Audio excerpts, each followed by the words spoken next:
Oke, salam jumpa teman-teman sekalian.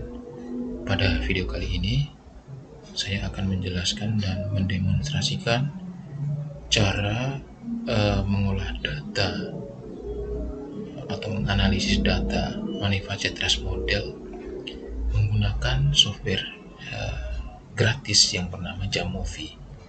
Oke, jadi teman-teman di Jamovi ini ya, dia sudah memiliki fitur baru untuk melakukan analisis Manifacet Trust Model. Nah, ini saya coba buka, teman-teman. Nah, teman-teman bisa lihat bahwa di sini itu Jamovi itu sudah memiliki fitur untuk melakukan analisis Manifacet Trust Model. Nah, teman-teman bisa lihat di sini di fitur yang namanya Snow IRT. Nah, Snow IRT ini itu sudah memiliki sebuah fitur baru yang namanya Manifacet Trust Model ini, teman-teman. Nah, di teman-teman Manifacet Trust Model. Jadi, Jamovi sudah bisa melakukan analisis Manifacet Trust Model. Nah, kita akan coba untuk melakukan analisis Manifacet Trust Model menggunakan Jamovi. Nah, di sini saya memiliki data, teman-teman. Ini adalah data skor debat capres ya. Nah, skor debat capres pertama. Nah, ini skor-skor ini itu didapatkan dari penilaian para penilai pada saat acara di Metro TV kalau saya tidak salah. Nah, ada acara di Metro TV itu para penilai ini disuruh memberikan penilaian terhadap kemampuan debat dari para capres. Nah, kemampuan debat itu dilihat dari 4 indikator, yaitu ketepatan substansi, kemampuan komunikasi, kemampuan mengelola emosi, dan ketajaman bertanya dan kemampuan merespon pertanyaan. Lalu sudah ada skor-skornya ini. Ini skor-skornya, teman-teman. Nah, kita buat tabulasi seperti ini. Nah, apakah tabulasi seperti ini itu akan bisa untuk diimpor ke dalam Jamovi, lalu kemudian dianalisis. Nah, mari kita lihat dulu persyaratannya. Di sini jadi di Manifacet Trust Model ini, ketika saya buka, dia memiliki persyaratan ya, ini persyaratan untuk melakukan supaya analisis Manifacet itu bekerja ya, ketika kita melakukan analisisnya itu menggunakan Jamovi. Nah, ini syarat-syaratnya. If your data format is in wide, you need to convert it to long format in order to run analysis. Jadi kalau misalnya format kita itu bentuknya lebar gitu ya, kayak ini, seperti ini kan bentuknya lebar ya. Nah, ini lebar, maka kita perlu mengubahnya ke format panjang.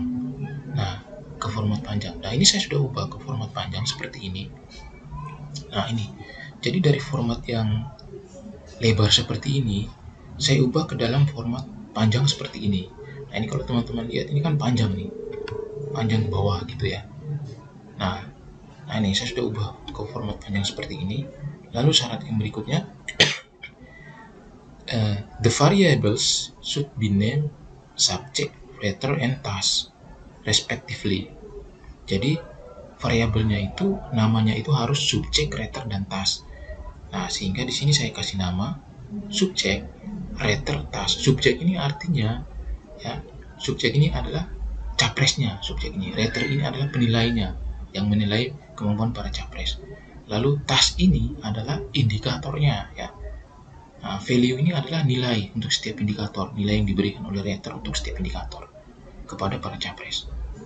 Nah, jadi kita buat memanjang ya. Nah, ini kita lihat, kalau teman-teman lihat, subjek 1 itu memanjang ke bawah, lalu diberikan penilaian oleh 3 letter, tasknya itu ada 4. Nah, seperti itu.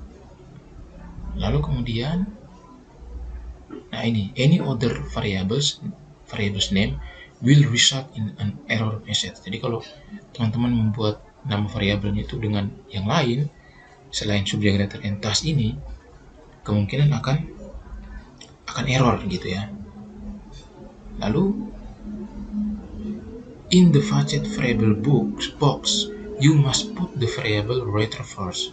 Jadi di box Facet ini kita harus masukkan variable letter itu terlebih dahulu. Ya, saya tidak tahu kenapa maksudnya letter rater itu harus dimasukkan terlebih dahulu ya. Apakah kalau misalnya kita masukkan rater itu kedua mungkin akan error ya, saya nggak tahu. Lalu kemudian you can currently only put 2 variable in the fetch variable box. Jadi hanya bisa 2 variabel di sini di fetch box ini. Nah, lalu we recommend using fetch software for analyzing various experimental design. Jadi untuk experimental design itu mending menggunakan software facet yang lain ya. Nah, software facet yang lain karena di Jamovie ini sepertinya nggak bisa kalau untuk desainnya itu, kalau misalnya desainnya itu eksperimental tuh belum bisa sepertinya di Jamovie ini. Oke, jadi saya sudah buat data seperti ini, memanjang ya, long form seperti ini. Nah, sekarang kita mau impor data ini ke Jamovie ya, ke Jamovie. Saya tutup dulu. Nah, ini sudah Jamovie-nya saya sudah buka seperti ini teman-teman. Saya kembalikan dulu, saya remove dulu. Oke. Lalu kemudian saya mau impor datanya dulu, open, kembali dulu, this PC, browse. Nah, ini data debat, masukkan. Nah, ini sudah masuk teman-teman. Nah, ini udah masuk teman-teman, kita lihat.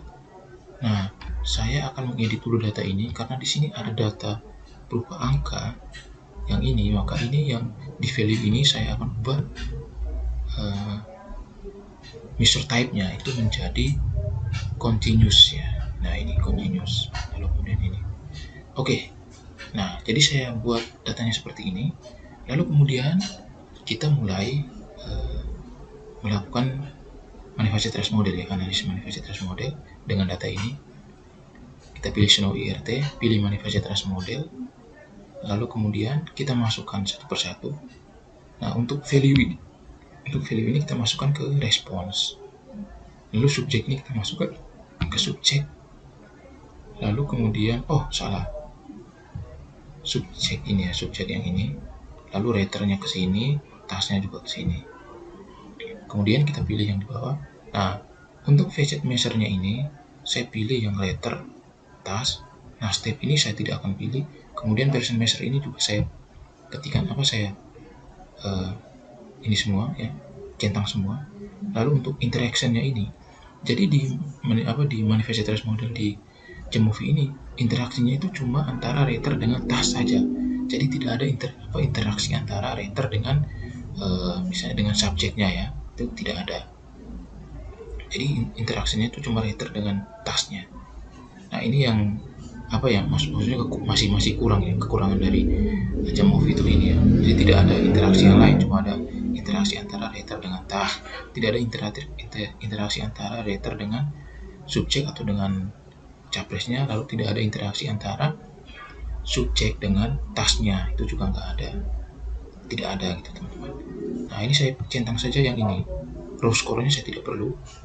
Lalu kemudian plotnya ini saya pilih bright map ini, bright map dan rater tasknya ini. Nah, ini untuk melihat grafik plotnya ya, plotnya. Nah, jadi cuma dua ini ya, bright map sama rater task ini saja. Oke, kita tunggu beberapa saat. Kita tunggu ya. Tunggu.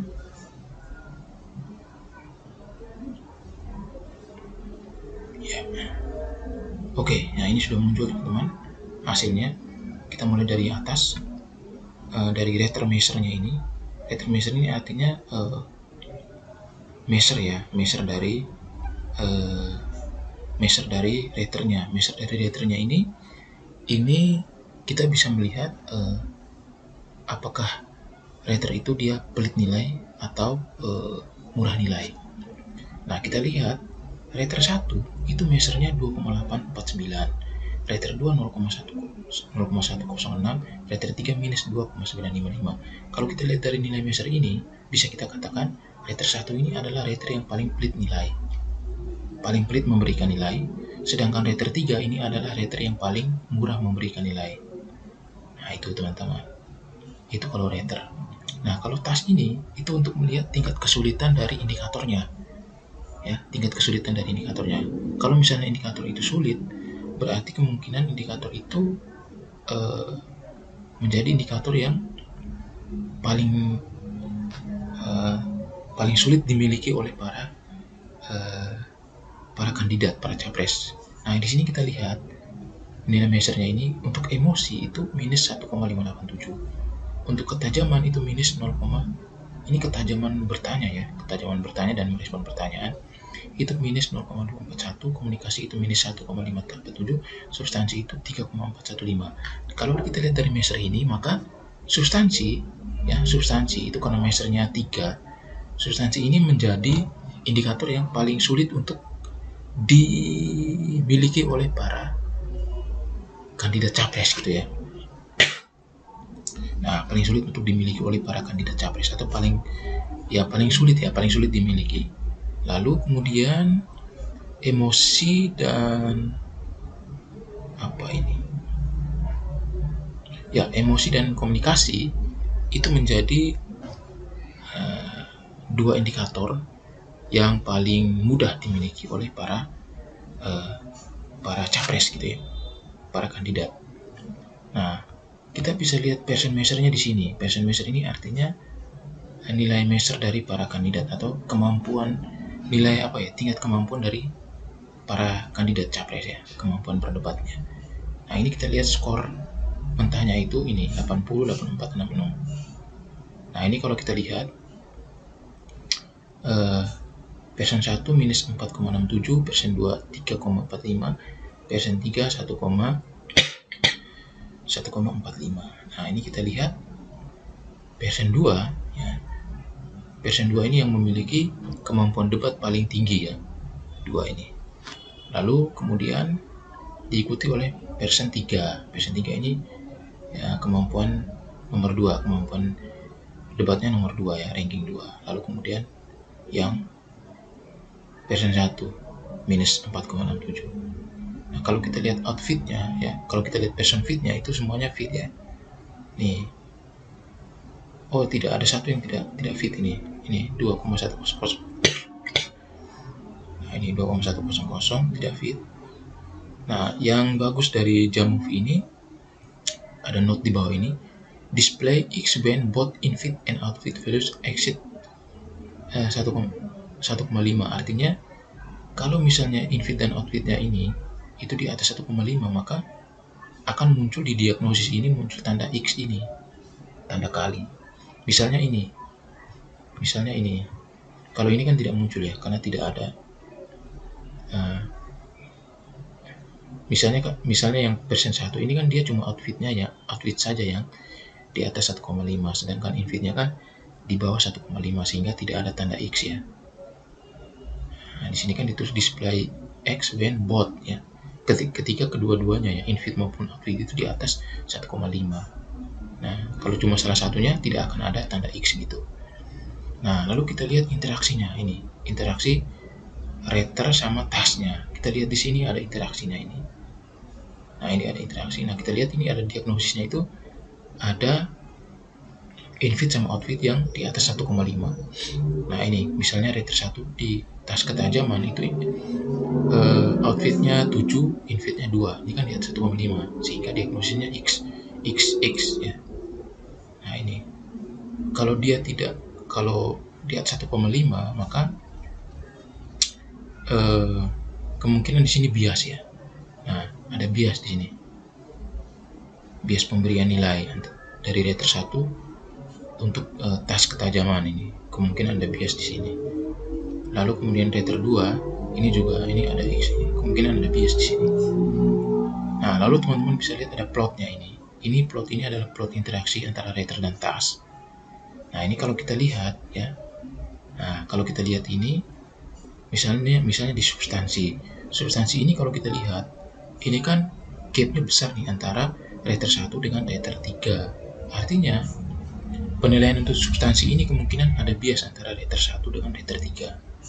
Nah, rater 1 memberikan nilai untuk substansi rater 3 memberikan nilai untuk substansi itu murah nilai, Sedangkan Writer 1 ini pelit nilai ya, itu seperti itu.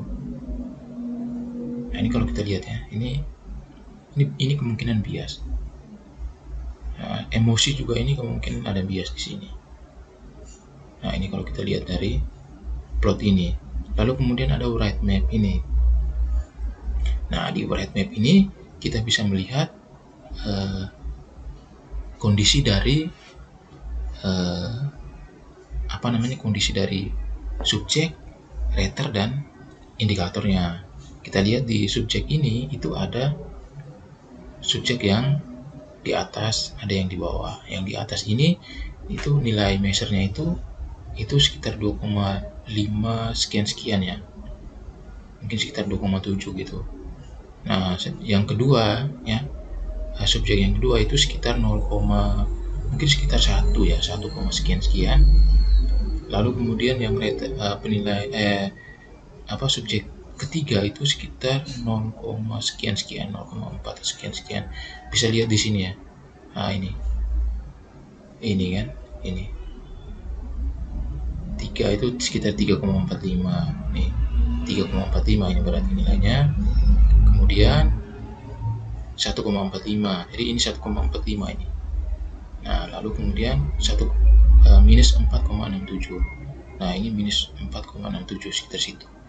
Lalu kemudian untuk writernya itu ada writer 1 di atas, writer 3 di bawah kan. Itu artinya writer 1 ini merupakan writer yang pelit nilai, sedangkan writer 3 ini sebagai writer yang murah nilai. Nah, sedangkan writer 2 ini ada di tengah-tengahnya. Lalu untuk indikatornya, substansi itu menjadi indikator yang paling sulit, sedangkan emosi dan komunikasi itu menjadi indikator yang paling mudah. Nah, kira-kira membacanya seperti itu, teman-teman. Ya, jadi seperti itu, teman-teman.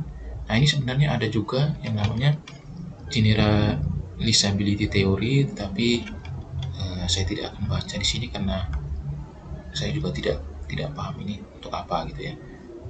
Nah, oke, jadi kira-kira seperti ini, teman-teman. Analisis manifest trust model menggunakan software gratis Jamovi. Nah, memang kalau disimpulkan sebenarnya bagus, hanya memang masih terbatas gitu. Karena kalau kita menggunakan manifest trust model, kalau kita menggunakan facet atau mini facet, itu bisa banyak hal yang kita analisis, misalnya unexpected respon, lalu kemudian bias dari writer ke subjek, writer ke indikatornya dan segala macam. Nah, jadi ya ini sudah bagus, cuma memang masih ada kekurangannya. Saya kira mungkin kedepannya mungkin akan terus ditingkatkan ya. Fitur-fitur ini, terkhusus fitur manifest trust model ini, kemungkinan akan terus ditingkatkan oleh pengembangnya, sehingga nanti bisa mendapatkan hasil analisis yang lebih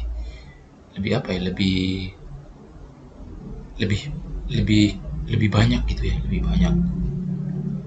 Oke, saya kira demikian saja video saya kali ini untuk memperkenalkan manifest trust model menggunakan software Jamovi ya, software gratis Jamovi. Semoga video ini bermanfaat. Terima kasih sudah menyaksikan video ini.